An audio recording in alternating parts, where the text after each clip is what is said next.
Kali ini aku akan membahas tentang konsep belajar. Kalian tahu nggak konsep belajar itu apa?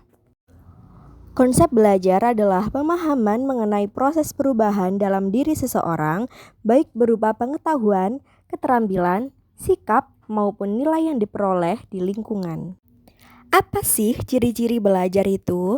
Ciri-ciri belajar yang pertama, bersifat aktif, artinya belajar menuntut keterlibatan aktif individu baik fisik maupun mental.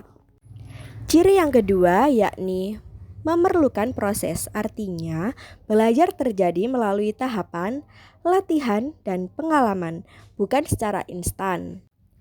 Dan ciri yang ketiga terarah pada tujuan, artinya setiap kegiatan belajar memiliki tujuan tertentu yang ingin dicapai. Ciri yang keempat yakni dipengaruhi lingkungan. Pengaruh lingkungan terjadi dua faktor. Faktor yang pertama yakni faktor eksternal yang terjadi pada guru, teman, kondisi belajar. Dan faktor internal terjadi pada motivasi, minat, dan kemampuan. Ciri belajar yang kelima yakni mencakup berbagai aspek. Perubahan bisa terjadi pada aspek kognitif atau berpengaruh pada pengetahuan. Yang kedua, aspek afektif yang pengaruhnya pada sikap. Dan aspek yang ketiga yakni psikomotorik yang terjadi pada penglihatan. Konsep belajar sendiri ada teori belajar. Teori belajar yang pertama yakni teori behaviorisme, yang artinya pendekatan dalam psikologi yang menekankan bahwa perilaku dibentuk melalui interaksi. Teori belajar yang kedua ada teori kognitivisme, artinya pendekatan yang fokus pada pikiran manusia dan proses pembelajaran. Teori belajar yang ketiga ada teori konstruktivisme, artinya proses membangun pengetahuan sendiri berdasarkan pengalaman dan interaksi sosial. Teori belajar yang keempat ada teori humanis, artinya teori ini menekankan pengembangan potensi diri, kebebasan, motivasi intrinsik, serta pengalaman belajar yang bermakna. Dan teori belajar yang terakhir yakni teori sibernetik atau pemrosesan informasi. Artinya proses menerima, menyimpan, dan mengolah informasi dalam memori jangka pendek maupun jangka panjang. Jenis-jenis belajar. Yang pertama, belajar keterampilan atau skill learning. Artinya skill learning ini untuk menguasai gerakan atau teknik tertentu, misalnya mengetik dan berenang. Jenis belajar yang kedua ada belajar pengetahuan atau verbal learning. Artinya fokus pada hafalan, pemahaman, atau konsep.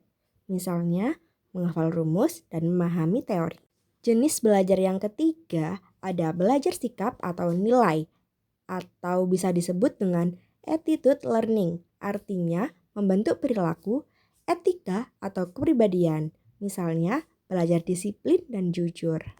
Sebelum aku lanjut ke materi prinsip-prinsip pembelajaran perilaku, kalian tahu nggak apa sih prinsip-prinsip pembelajaran perilaku itu?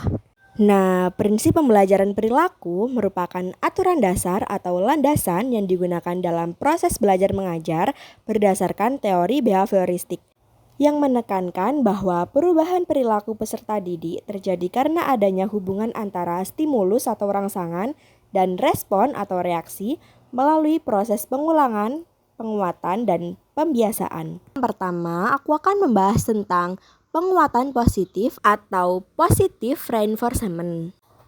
Penguatan positif artinya seperti memberi hadiah atau pujian. Contohnya, guru memberikan pujian, akibatnya siswa lebih termotivasi untuk belajar dan aktif menjawab. Yang kedua, ada penguatan negatif atau negative reinforcement. Penguatan negatif dengan cara menghilangkan hal yang tidak menyenangkan ketika siswa menampilkan perilaku baik, agar perilaku baik itu terus dilakukan. Contoh dari penguatan negatif ini, siswa yang selalu mengumpulkan tugas tepat waktu dibebaskan dari tugas tambahan. Dengan cara begini, membuat siswa berusaha selalu tepat waktu agar terhindar dari tugas tambahan. Prinsip pembelajaran yang ketiga ada imitasi atau peniruan. Siswa belajar dengan meniru perilaku guru atau teman sebagai model yang diamati. Contohnya, guru memperagakan cara mencuci tangan yang benar, lalu siswa menirukannya. Yang keempat, ada asosiasi stimulus respon. Belajar terjadi melalui pembentukan hubungan antara rangsangan atau stimulus dan reaksi atau respon secara berulang-ulang dan diperkuat. Contohnya, setiap kali bel berbunyi, termasuk dalam stimulus, siswa langsung duduk di tempat masing-masing termasuk merespon. Prinsip pembelajaran yang kelima ada belajar bertahap atau gradual learning. Artinya, proses belajar harus dilakukan secara perlahan dan terstruktur dari materi yang paling sederhana menuju yang lebih kompleks. Contohnya, dalam pelajaran matematika, guru mengajarkan penjumlahan terlebih dahulu sebelum pengurangan, perkalian, dan pembagian. Siswa tidak bisa lanjut ke tahap berikutnya jika belum menguasai tahap sebelumnya. Prinsip pembelajaran yang keenam ada hukuman atau punishment.